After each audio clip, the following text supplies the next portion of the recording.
She didn't unpack, not at the first town, not at the second, not even when they gave her a room with lace curtains in Clover Ridge. Her bag stayed zipped, boots by the door, eyes always scanning the road outside, like she was waiting for the next train out, even though no trains came through there anymore. People called her Miss Finch, a name she never confirmed. And the old gas station she worked at had no gas, just coffee brewed over a wood stove and a dusty jukebox that only played one song. Every day she waited. Every night she locked the doors like something might follow her in the dark. Until one day, the bell above the door rang at 6:32 a.m. and a shadow filled the frame. Not a customer, not a preacher, not a man with smooth boots or Sunday words. A big cowboy, wide as the door frame, silent as a dawn storm. His shirt was off, slung over his shoulder, dust and sweat painting his chest like a canyon wall. A cut bled from his collarbone, shallow, but fresh. He didn't ask for help. He asked for coffee. Hot, she said, blinking. He nodded. Black. She poured without thinking, but her hands trembled, not from fear, from something stranger, like her bones remembered him from somewhere her mind didn't. He didn't sit. He just stood there, sipping, watching the jukebox flicker, though no music played. Then he said, "You haven't unpacked." She froze. "Excuse me? You got a bag behind the counter. Still zipped. Been zipped a long time. Ain't it?" She didn't answer. He sipped. She poured herself a cup. Outside, a tumbleweed brushed the door like a whisper. He nodded toward the jukebox. "You mind?" She shook her head. He pressed the only button that worked, and as the lonely voice of some long-gone crooner filled the silence, the woman who never unpacked finally sat down. She didn't mean to linger. After all, she never did. But something about that cabin, something about how the screen door creaked just once, like it remembered being opened by gentler hands, made her wait just long enough to see if the man would come back. And he did. Around sunset, the cowboy returned, slow and unhurried, like the horizon itself had asked him to ride in just a little later today. His boots were dusted in red clay. His shirt was still off. He didn't look surprised to see her, just stood there on the step, arms crossed over that solid chest, and said in the same tone one might use to ask the weather a question, "Still thinking about that coffee?" She looked at him, not startled but weighing her words like coins. "If you've still got some left." He nodded, tilted his head toward the door, and stepped aside. No invitation, just space. And that, somehow, was more generous. The inside of the cabin was what you'd expect. Simple, lived in, smelling of cedar wood and dust. A fire crackled low, and beside it, a blackened kettle perched like it had been waiting decades to pour warmth into a stranger's cup. He didn't ask her name. She didn't offer it. He poured the coffee without a word, set the cup on the table, sat down across from her, and together they drank, 2 sips at a time, in a silence more comforting than company. He didn't stare, but he noticed how she wrapped her fingers around the cup like it anchored her, how she sat with one foot pulled slightly under the chair, ready to leave at any moment, how her eyes darted not out of fear, but out of habit. This wasn't her first time being somewhere she didn't intend to stay. He finally spoke. "You don't unpack, do you?" She blinked. The question landed softly, like dust on an empty suitcase. "Never needed to," she said. "Not since Louisiana." He didn't ask what happened there, or what she left behind. He just nodded once, the way a man does when he knows the ache of unfinished stories. Outside, the cicadas began their hum, slow and steady, like a prayer that forgot its words. He stood, walked to the hearth, and added 2 more logs. Sparks leapt like memories being stirred. You can leave when you want, he said, but you don't have to tonight. She didn't answer, but she didn't move either. Not even when the wind blew harder and the porch swing outside groaned under the weight of ghostly conversations. They sat that way until the fire died low, and when she rose to go, he handed her a blanket, wool, faded, still warm. She looked at it, then at him, like he had just given her something far heavier than cloth. You don't know me, she said. That's all right, he replied. Maybe I don't need to. Outside, the moon had risen halfway. The path back to the station was still empty, but her feet didn't take her there. Instead, she followed the soft crunch of his boots on gravel as he walked her to the little guest shed behind the cabin. It smelled of hay, old tobacco, and lavender someone had forgotten to sweep away. He opened the door and left it wide. There's water on the stand, he said.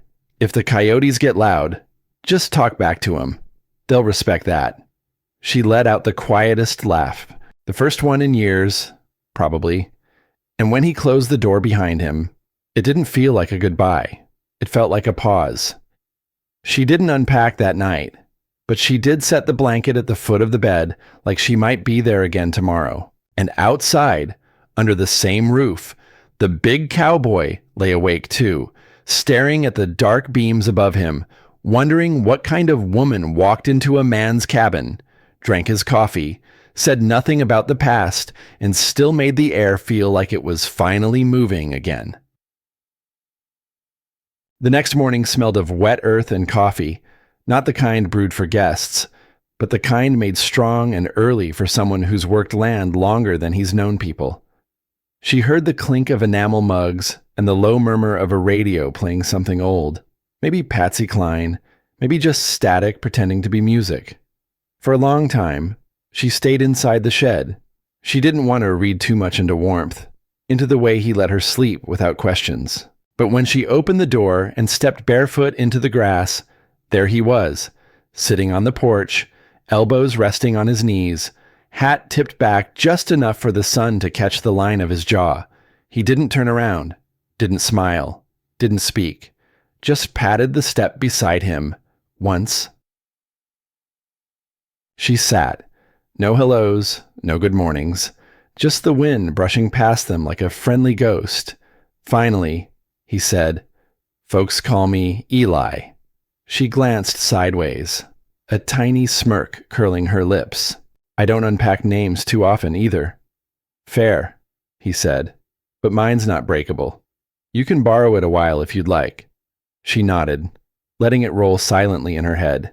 Eli, a name that felt like river stones and fence posts, like fire kept alive just enough to warm, not to burn. Minutes passed, maybe hours. She asked, "You live alone?" He nodded. "Mostly. Horse don't count. Coyotes don't come inside." "No wife?" she added. He shook his head once. "Not anymore.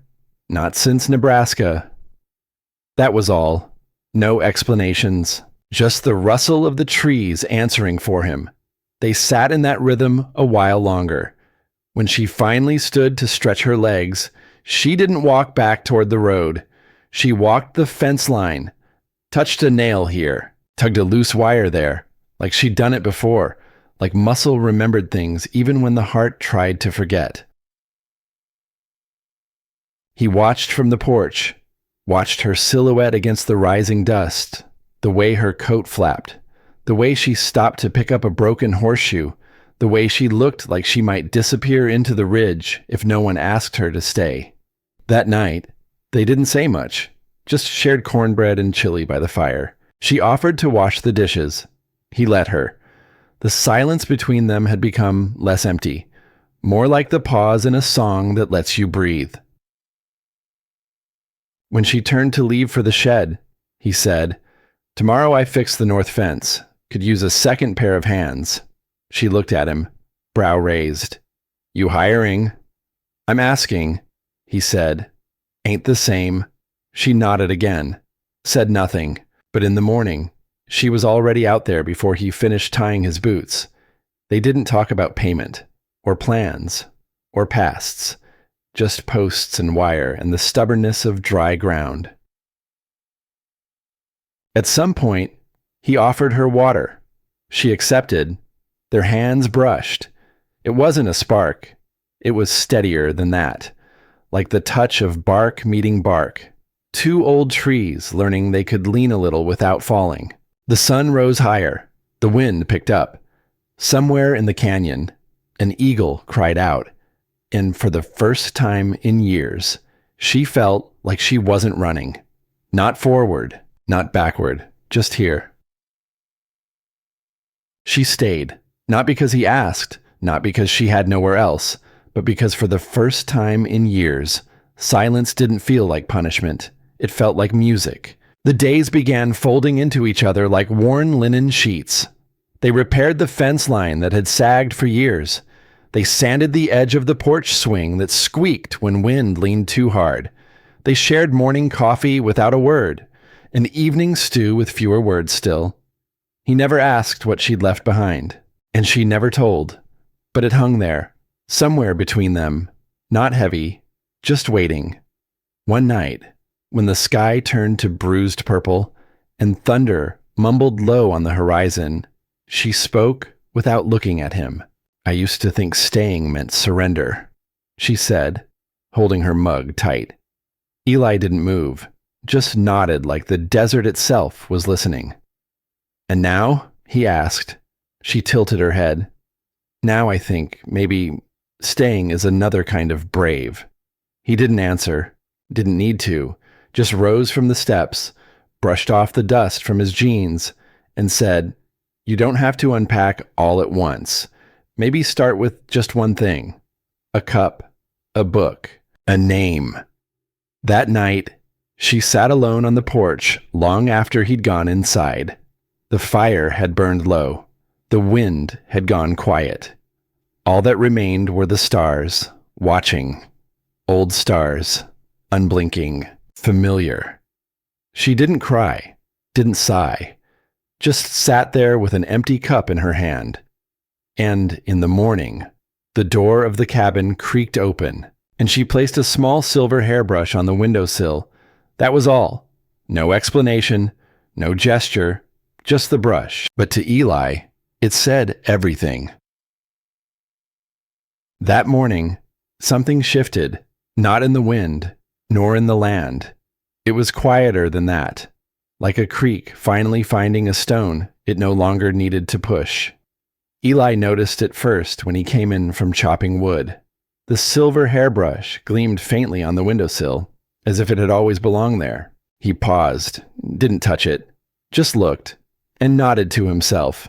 Then, without a word, he added another log to the fire and put water on for coffee. When she came in, hair still damp from the basin out back, she noticed it too, the kettle already warm, the second mug set beside his. She didn't smile, but she sat, and that was enough.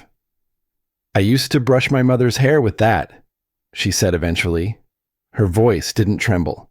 "Back when I thought forgiveness was just something people said in prayers." Eli didn't look at her, just listened. "She gave it to me before I ran. Told me someday I'd understand what it meant to stay with someone even when they were broken."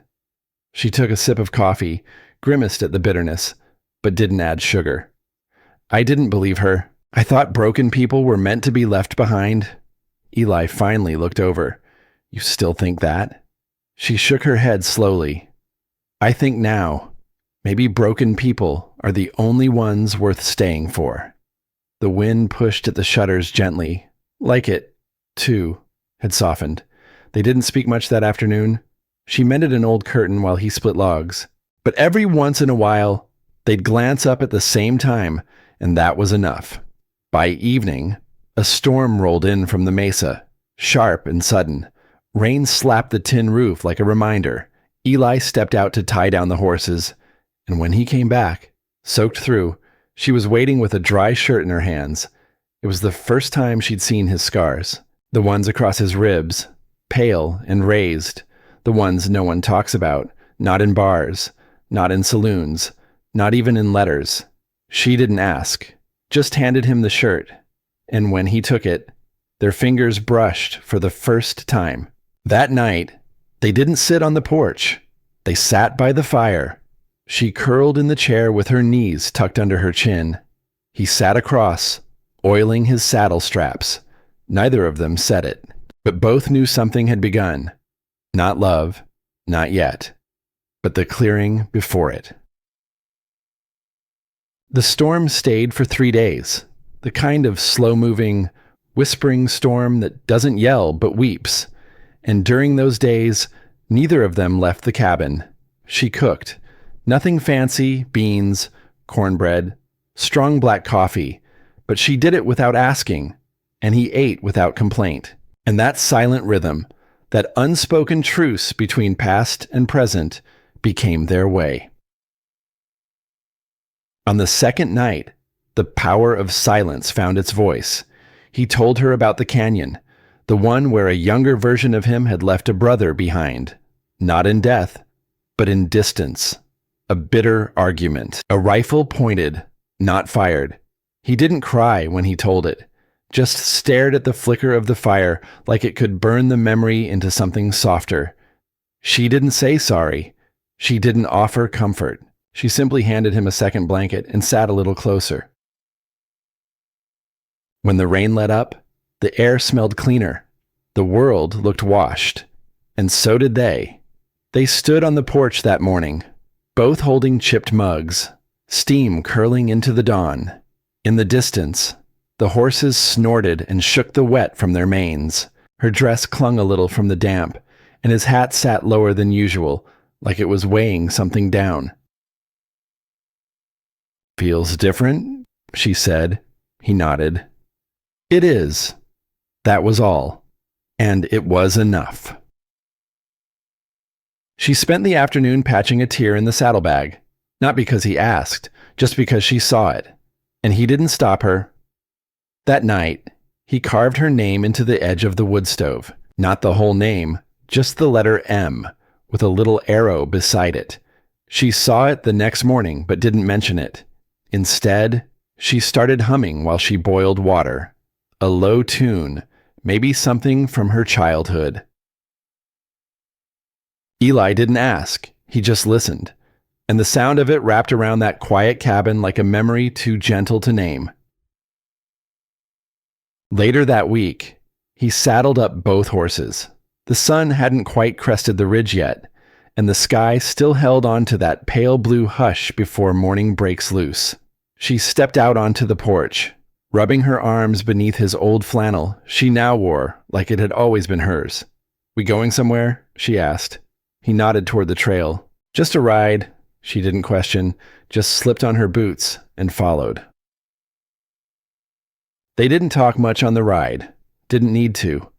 The sound of hooves on damp earth and the occasional hawk above filled the space between them.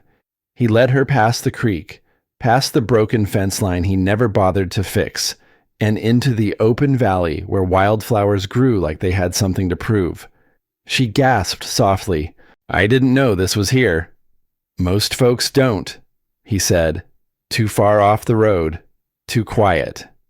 She looked at him then, not with surprise, but with a kind of recognition, like maybe she understood now why he had chosen a cabin that no one ever found. They sat beneath a cottonwood tree, sharing jerky and dried apples.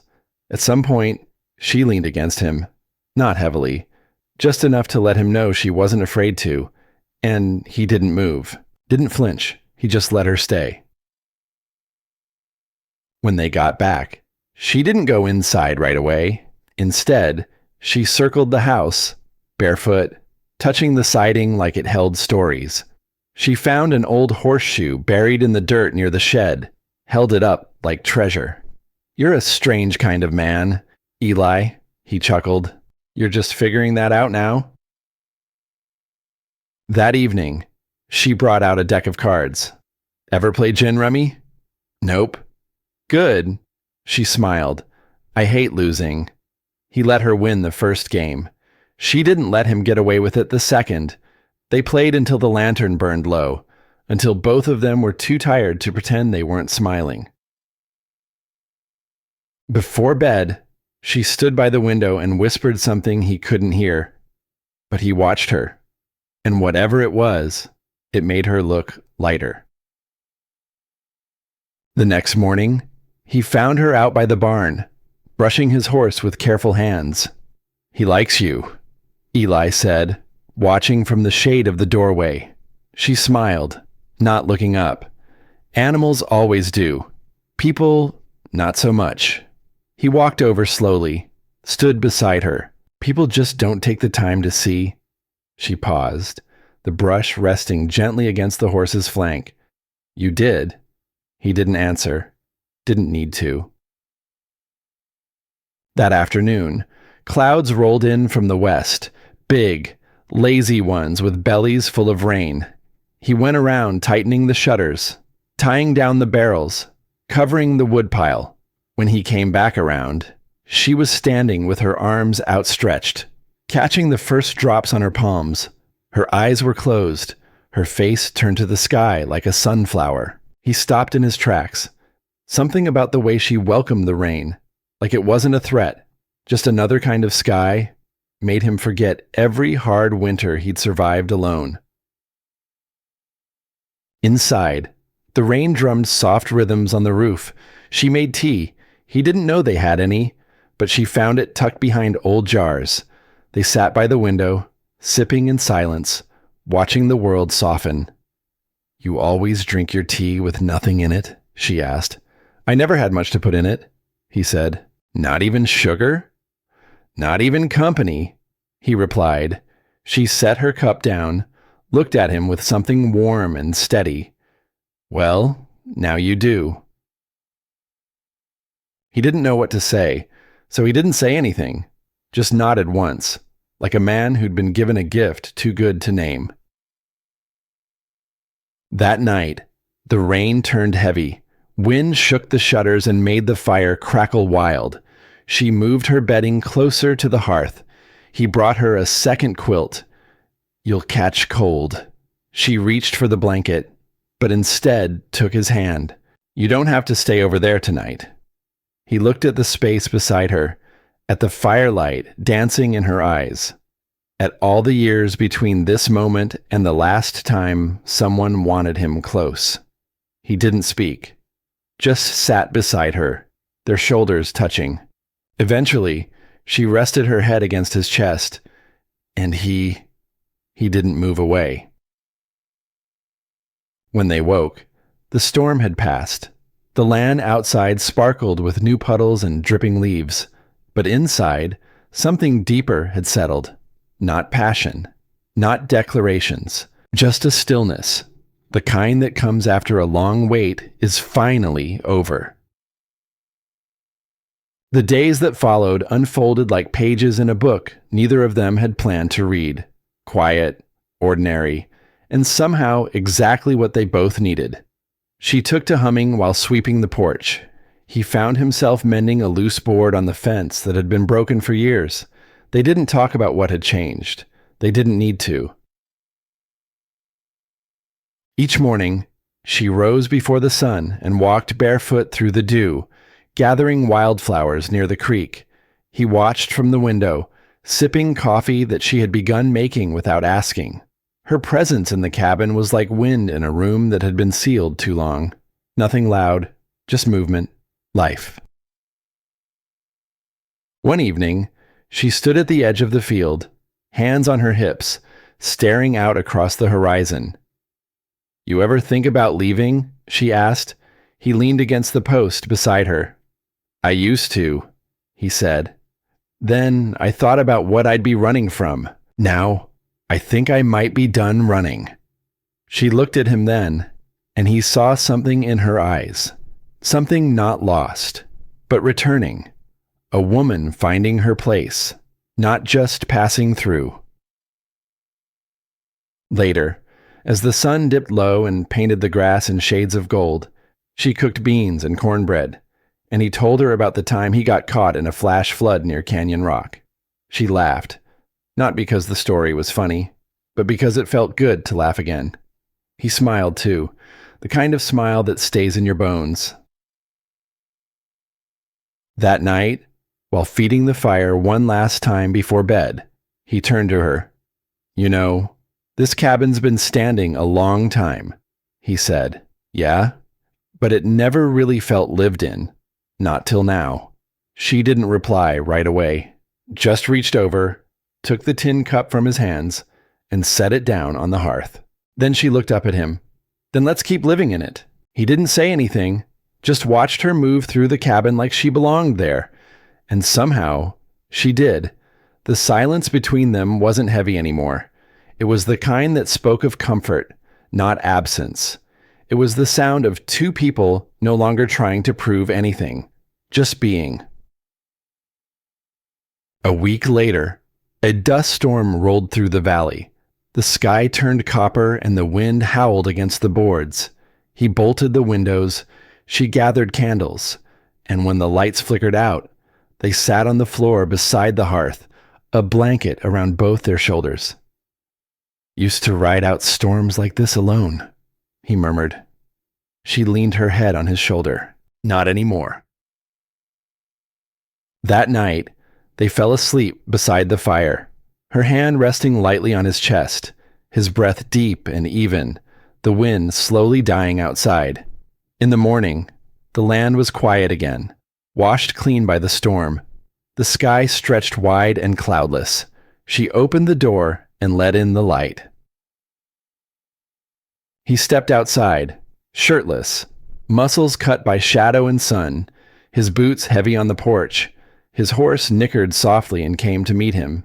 She followed, barefoot, holding 2 tin mugs. "Coffee's hot." He took the cup, sipped, and looked out over the hills. "Feels different," he said. "It is," she replied. "We're not just surviving anymore." And he knew she was right. The cabin was no longer just wood and nails. It was a home. And he, the big cowboy who once thought he'd closed that door forever, now stood beside the woman who had knocked and stayed. Years passed. Seasons slipped by like pages in a book no one was rushing to finish. The hills around the cabin turned golden each fall, then white with snow, then green again when spring crept in quietly, as it always did. But something remained unchanged, something that no storm or time could wash away. On the porch, the same old wooden swing creaked gently in the breeze.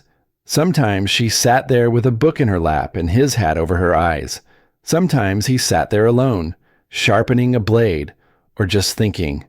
But more often than not, they sat together, side by side, saying nothing, needing nothing more than each other's presence. People from the nearby town whispered about the couple up on Ridge Hollow, the quiet nurse with the kind eyes and the big cowboy who never spoke more than needed. Some said he used to live like a ghost. Others said she saved him. Maybe both were true. One summer evening, a boy from town wandered too far and got lost in the hills. When he stumbled into the clearing by the cabin, muddy and crying, it was the woman who cleaned his scraped knee and gave him stew. It was the man who rode him home, the boy's arms wrapped tight around the cowboy's warm, broad back.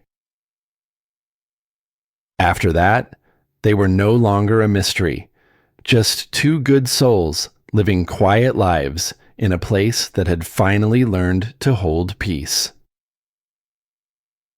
And if you ever rode past Ridge Hollow at dusk, just as the sun dipped low and the chimney smoke curled into the lavender sky, you might see them still, her laughter floating across the porch, his boots resting on the rail, and a blanket, folded neatly, waiting on the swing beside them.